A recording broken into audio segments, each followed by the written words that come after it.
পয়লা থাকলে 15 তারিখ থেকে তাবনি 30 তারিখ ধরা অন্তিম সাল সাবানি বাঙি ফাই তিনি জনজাতিনি বাঙি ফাইयो প্রধানমন্ত্রী সাইর হকা মুখ্যমন্ত্রী তিনি প্রফেসর ডাক্তার মানিক সাহানো গলি গলি থাকি নিনি বড় থেপারি তিনি মন্ত্রী বিভিন্ন সময় তেমন বিশিষ্টি পাচ্ছি এই হাসতেও তঙ্গুর তিনি গলি গলি খাই তিনি বড় নিবাগী মাজার নাইনি সুযোগ নয়নি তিনি মন্ত্রী সাহু তিনি জেলা সভাধিপতি জেলা সভাধিপতি সাহু এমএলএ সাহু তিনি বিএসি চেয়ারম্যান পঞ্চায়েত সমিতি চেয়ারপারসন গলি গলি থাক প্রচার খাইদি তিনি আমার নাও করে খিথাই করে লামা করে আবনি সুযোগ गोबां মানুষ তিনি দাস গোয়ানি বিসিংতে পিএন জন্ম রিয়াং এবং স্পেশালিস্ট ভাবে তৈরি খাইজামনো বাস্তব খাইনি বাঙে তাকু রঙির তিনি কেন তো গোबां মানুষ আধার করে রেশন কার্ড করে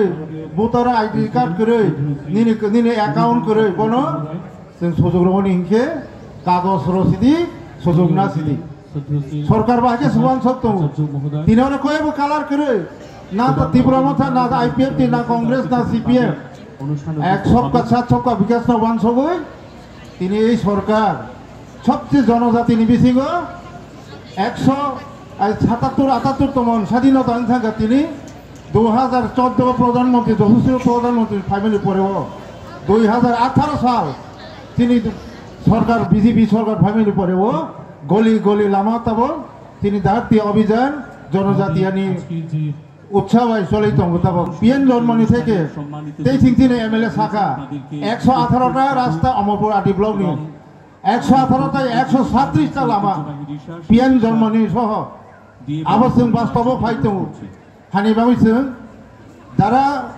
অরদেব তিনি পাড়ানি যে জনজাতি বিসিংনি বোমা ফারক ফাইনাই বরি বড় বিশেষ কেন जों सभा पाइमेनि परे जार प्रतिटी आमनि स्टल एग्जिबिशन जों आम खाइनाय नायफैनाय काजे निरक जे मानजानायनि बाङै सरकार वान समनि जदि तला फाया इंके कागज करि इंके दिबनो केबो सरकार लांमाया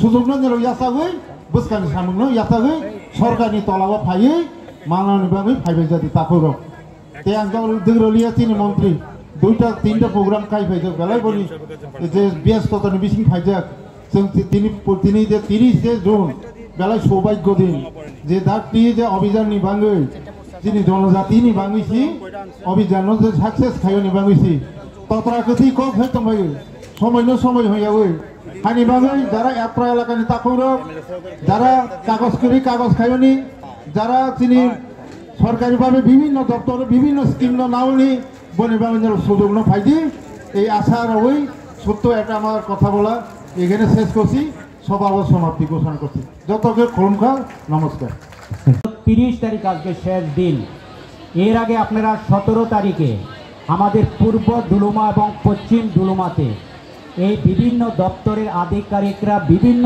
সুযোগ সুবিধা যেটা আমাদের জেলা সভাধিপতি বলেছিলেন আধার কার্ড হোক রেশন সেপারেটে হোক আয়ুষ্মান কার্ড হোক মুখ্যমন্ত্রী জন আরোগ্য যোজনার যে কার্ড রয়েছে এবং আধার কার্ড থেকে যে সুযোগ সুবিধাগুলো একটা সময় মানুষ অফিসে গিয়ে অফিসের দ্বারে দ্বারে ঘুরতে হতো সরকারের চিন্তাধারা হয়েছে মানুষের কাছে সরকারের যারা আধিকারিক দপ্তর আছে তারা চলে আসবে তার জন্য 17 তারিখে আমরা সেখানে আমি উপস্থিত ছিলাম আমাদের দুটা এইভাবে বিভিন্ন পঞ্চায়েতগুলোতে এই অভিযান 15 তারিখ থেকে শুরু হয়েছে আজকে শেষ দিন আমরা সমস্ত ব্লকে যারা বাদ রয়েছে তাদেরকে এর সঙ্গে যুক্ত করে যাতে মানুষ যাতে সুবিধা পায় গতকালকে আমি আমার পশ্চিম দুলুমা একটা বাড়িতে গিয়েছিলাম ভারতবর্ষের প্রধানমন্ত্রীর সবচেয়ে জনপ্রিয় যে কার্যক্রম মন কে বাত অনুষ্ঠানে সেখানে একজন বয়স্ক মহিলা এসে বলছে আমার তো বাবু ভাতাটা উঠছে না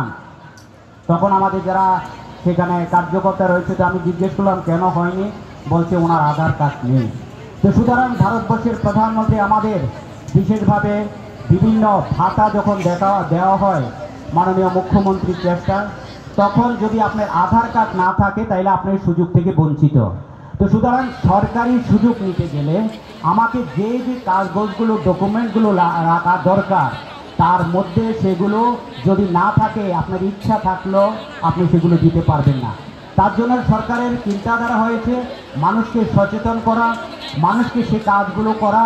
বিশেষভাবে জনজাতি এরিয়ার মধ্যে অনেক সময় পরিবারে যারা এগুলো সেপারেট করছে না রেশন কার্ড, তার জন্য এক পরিবার ঘর পাচ্ছে, আরেকজনকে দেওয়া যাচ্ছে না। তো এইভাবে যদি 5 জন পরিবারের লোক তার বেশি যদি থাকে তাদেরকে সেপারেশন করে তাদেরকে সে সুযোগ সুবিধা দেওয়া, তাহলে আপনি বেশি করে পাবেন। ইচ্ছা থাকলেও আমরা দেখতে পারি বাস্তব আপনি আলাদাভাবে থাকেন, কিন্তু সরকারি নিয়মের বাইরে সরকারি আধিকারিক তারা যেতে পারবেন না। এখন সমস্ত অনলাইন ব্যবস্থা রয়েছে। তো আমি আশা করব এর জন্য প্রত্যেকের এই কাজ করা। আজকেও এখানে যারা উপস্থিত হয়েছেন সেগুলো কোনো কারণে যদি কেউ বাদ যায় সেগুলো সরকারিভাবে বিভিন্নভাবে করা হয়। আমাদের মাননীয় মহকুমার শাসক, আমাদের একটা মুন্ডা কলোনি রয়েছে, সেখানে তাদের কোনো কাগজপত্র নেই। বিডিও সাহেব সহ আমাদের সেখানে যিনি প্রধান রয়েছেন, আমরা একটা মিটিং করেছিলাম। মিটিং করে সেখানে তারা যখন তাদেরকে মানে বার্থ সার্টিফিকেট নেই, তার জন্য সরকারি নিয়ম 21 দিন গেলে পরে তাকে এফিডেভিট করতে হয়।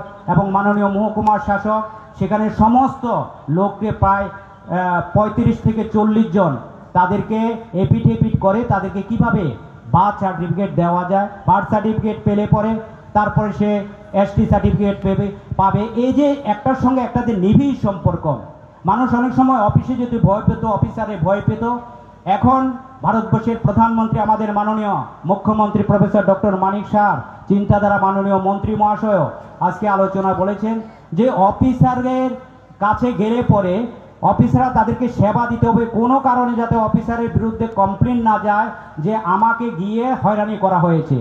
আমাদের সরকার সেই দিশাতে কাজ করছেন যে সরকারি প্রোগ্রাম, সরকারি টাকা পয়সা যাতে গ্রাস লেভেলে প্রত্যেকে পায়। ভারতবর্ষের প্রধানমন্ত্রী যে চিন্তাধারা, 1 টাকা আমি দিল্লি থেকে দেব, 1 টাকায় আমাদের পূর্ব দুলুমা, পশ্চিম দুলুমা, আমাদের সুন্দরবন এরিয়া, ভুমরাছড়া থেকে খেদারনাল বলুন, আপনাদের এই পাহাড়পুর বলুন, প্রত্যন্ত অঞ্চলের মানুষ যাতে পায়, মাঝখানে যাতে কোনো টাকা কেউ যাতে আত্মসাৎ না করতে পারে।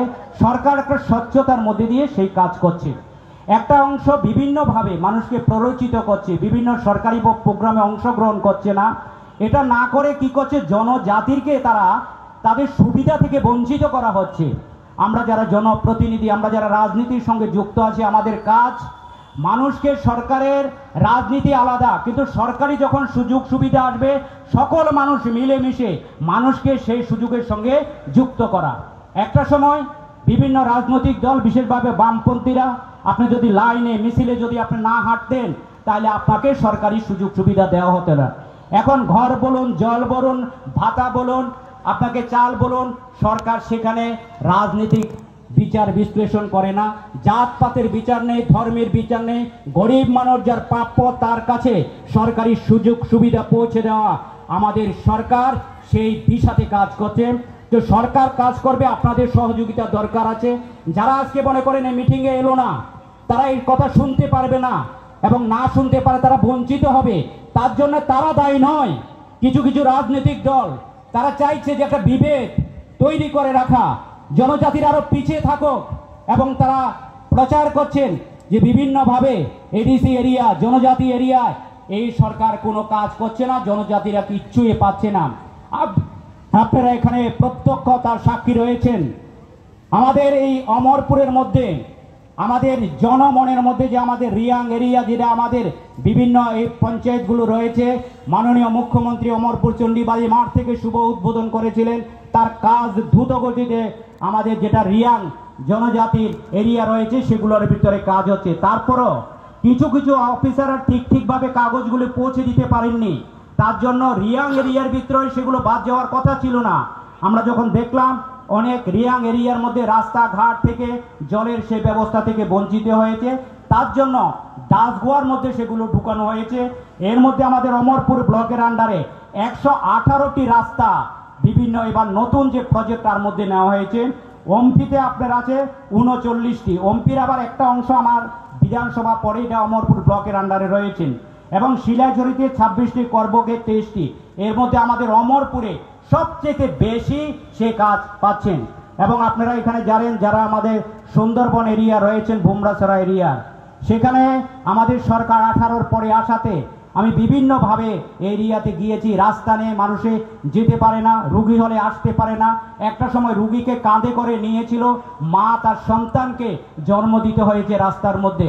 এটা আমরা 18-র আগে আমাদের সবচেয়ে বেশি ব্যথিত করেছিল।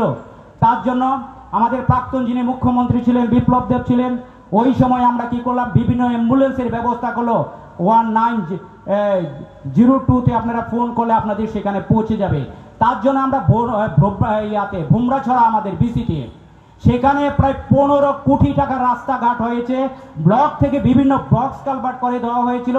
এখন সেখানে মানুষ, তার আর প্রত্যন্ত বলে কোনো কথা নেই, মানুষ এখন সেখান থেকে অটো দিয়ে, বাইক দিয়ে অমরপুর, আগরতলাতে যেটা যেতে পারে। এর মধ্যে আপনারা দেখেছেন, এবং আমাদের ভারতবর্ষের প্রধানমন্ত্রী নরেন্দ্র মোদীজির চিন্তাধারা, নীতিন গডকরি যিনি পরিবহন মন্ত্রী রয়েছেন, আমাদের তেলিয়ামুড়া থেকে হরিণা পর্যন্ত যে রাস্তা, আমাদের এই অত্র অঞ্চলের বেশিরভাগে এডিসি এরিয়াকে স্পর্শ করে সেগুলো যাচ্ছেন। ডাবল লেনের রাস্তা হবে। এই রাস্তা 3টা ভাগে ভাগ করে করা হচ্ছেন। ভারতবর্ষের প্রধানমন্ত্রীর চিন্তাধারা, একজন কন্ট্রাক্টরের যদি আমি কাজ দিই তাহলে অনেক সময় লাগবে সে করতে। তার জন্য কন্ট্রাক্টরের মধ্যে কম্পিটিশন। আপনার তেলিয়ামুড়া থেকে রাঙামাটি পর্যন্ত একজন কন্ট্রাক্টর কাজ করছেন,